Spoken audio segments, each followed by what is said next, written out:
O crime tem tanta força aqui no Brasil, não por um defeito do sistema, mas porque essa é uma decisão do sistema. O ex-ministro da Justiça, o senhor Flávio Dino, ele entra na maré, num local que é completamente comandado pelo crime, como se estivesse descendo na Suíça. Tem que fazer uma união e parar esse país, por quê? Qual a esperança de uma mudança no Brasil se não for através de uma revolta popular? Esperar que meia dúzia de políticos honestos no Brasil consiga fazer uma mudança radical pelas vias das 4 linhas é esperar pelo impossível. O medo que eles tinham do Bolsonaro não era em relação à economia, à pandemia, ou quem sabe, às mortes das girafas da Amazônia. O medo que eles tinham do Bolsonaro era de que Bolsonaro enfrentasse o sistema e começasse a colocar todos os corruptos de Brasília e de todo o Brasil na cadeia. Aí então ia faltar cadeia no Brasil, porque ia ser deputados presos, senadores presos, prefeitos presos, vereadores presos e o principal mal desse país, que hoje é o judiciário. Bolsonaro poderia prender sim muitos juízes corruptos que nós temos no Brasil e que, na minha opinião, é o principal mal desse país. E que foram esses mesmos juízes corruptos do Brasil que tiraram o maior corrupto da cadeia para concorrer à presidência e, sabe-se lá como, vencer a presidência em 2022. E agora é que o Brasil está um caos. Caos na economia, caos na educação, caos na segurança, caos na saúde. Pois os bandidos, como todos nós sabemos, estão roubando novamente. Pois eles voltaram à cena do crime. O crime tem tanta força aqui no Brasil, não por um defeito do sistema, mas porque essa é uma decisão do sistema. Quer ver o maior exemplo disso? Por que será que tem bairros inteiros de muitos estados dominados pelas facções? Será que é mesmo por causa do poder do tráfico de drogas? Eu tenho certeza que não. Vai ver se os Estados Unidos, onde o crime é muito mais rico do que aqui no Brasil, se tem lá algum território onde as forças da ordem não pisam. Não tem. No Brasil, os criminosos muitas vezes estão dentro do governo. É por isso que o Estado brasileiro decidiu não combater o crime. E é isso que a gente tem de mudar em primeiro lugar. Estados Unidos, que es un país con mucha criminalidad, un país con muchos problemas de drogadicción, de pobreza, etcétera, no tiene un solo milímetro controlado por un cartel. No ves si no, es que el cartel controla el South Dakota, ¿verdad?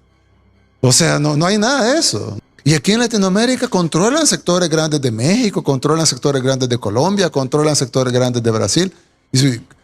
¿Cómo es posible que una organización criminal se puede agenciar un territorio entero y el gobierno no los puede sacar?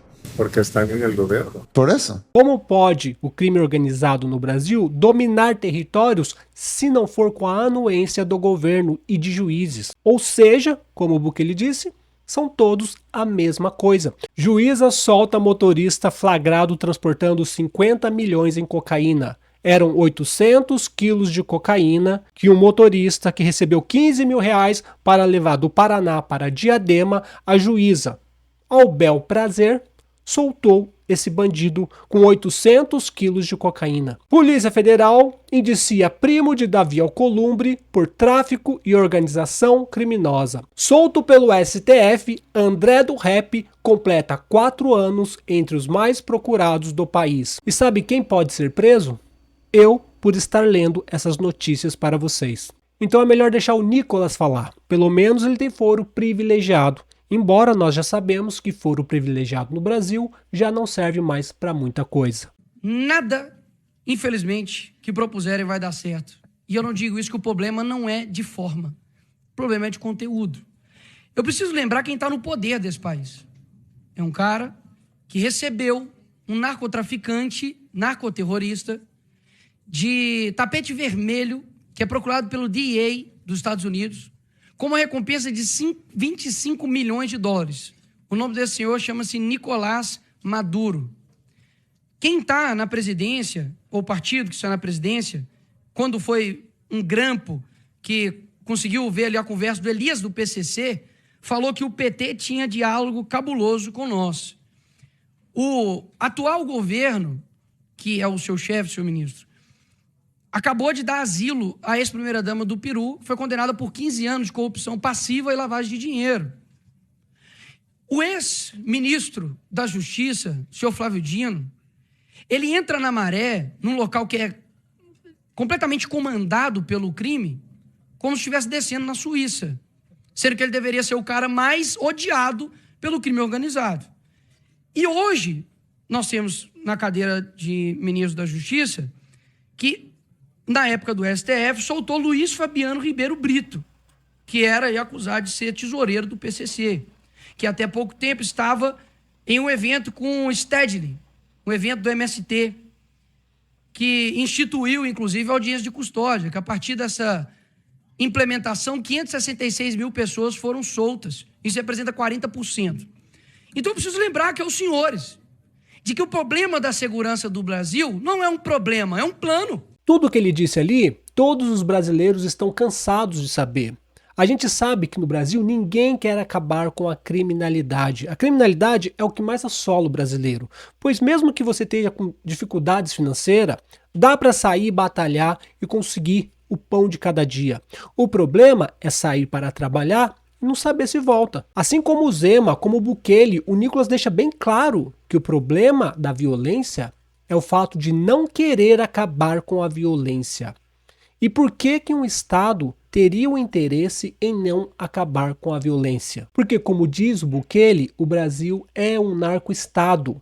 O crime está em todas as partições, principalmente nos poderes do Brasil. E eles não têm o menor interesse em acabar com o crime organizado. Afinal de contas, seria suicídio. Tem que ir para uma paralisação nacional. O empresariado brasileiro, todos, o setor de logística, agronegócio, os industriais, o comércio, todos, têm que fazer uma união e parar esse país. Por quê? Os senhores podem até salvar os seus bens agora, nesse momento, mas ali na frente não salvarão. Sua casa será invadida, suas propriedades serão invadidas, os senhores serão processados. Se resistir a uma invasão de terra e morrer alguém, olha que crime contra a humanidade, não é? É o único setor, eu sou muito claro nas minhas coisas, o único setor que eu não concordo com paralisação é o setor de saúde. Porque o hospital tem que socorrer aquelas pessoas que estão ali para não morrer. E o corpo de bombeiros para levar as pessoas acidentadas. Fora disso, tudo pode parar. Eu quero ver esse país ficar 30 dias sem produzir.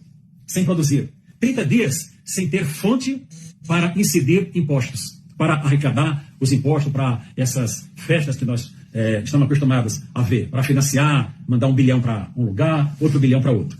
Você vai me dizer, Sebastião, por que não vamos para as ruas? Bom, isso caberá às lideranças políticas do nosso país fazer essa convocação. Tem um perigo muito grande. Então, uma paralisação inteligente é todo mundo em casa. Empresário do setor de logística, pare os seus caminhões em casa. Caminhoneiros, pare os seus caminhões em casa. Ou então no posto de gasolina, nada de obstruir estrada, nada de obstruir ponte, nada disso.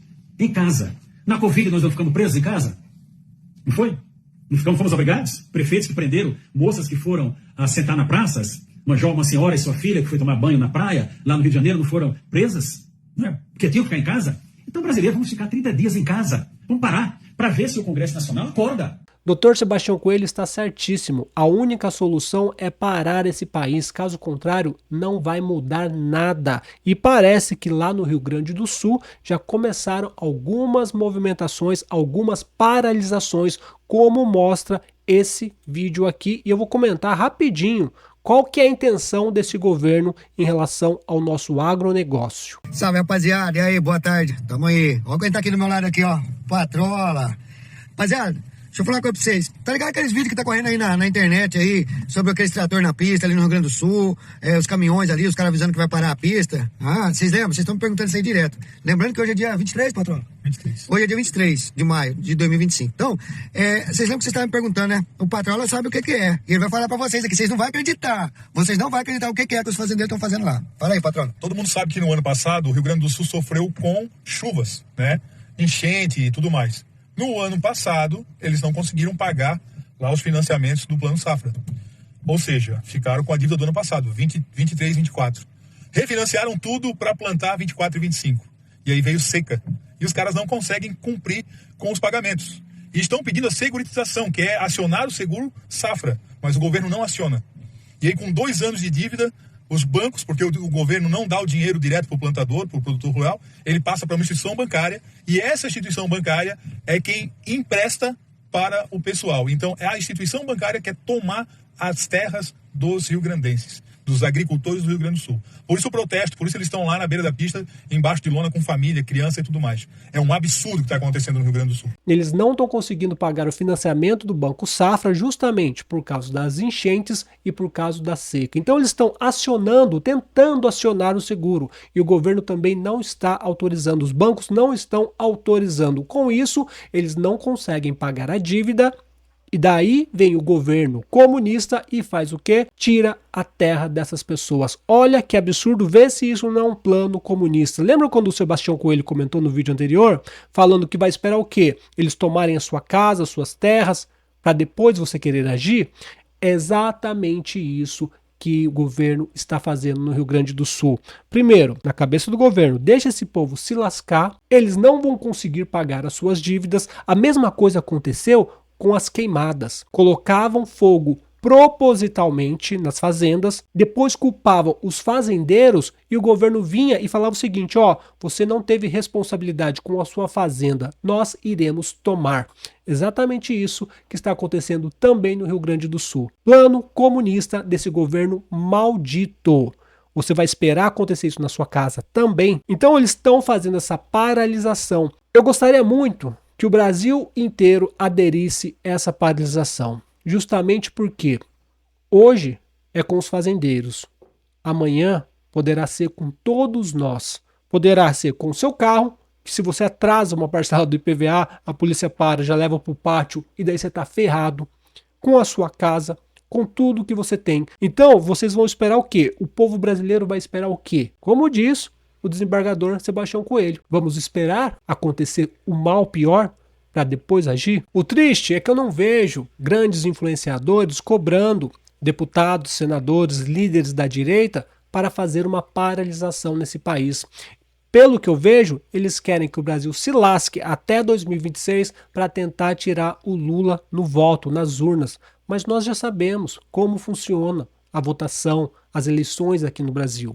Se Lula quiser ficar, se o sistema achar que é melhor o Lula ficar para concluir o seu processo de comunização e destruição do Brasil, é isso que eles vão fazer. E daí, sabe o que vai restar para o povo? Fugir, assim como o povo venezuelano está fazendo. Se você gostou desse vídeo, peço que deixe seu like, se inscreva no canal, compartilhe esse vídeo. Se quiser, comenta aí. O que você acha de tudo isso? Um forte abraço. Tchau, tchau.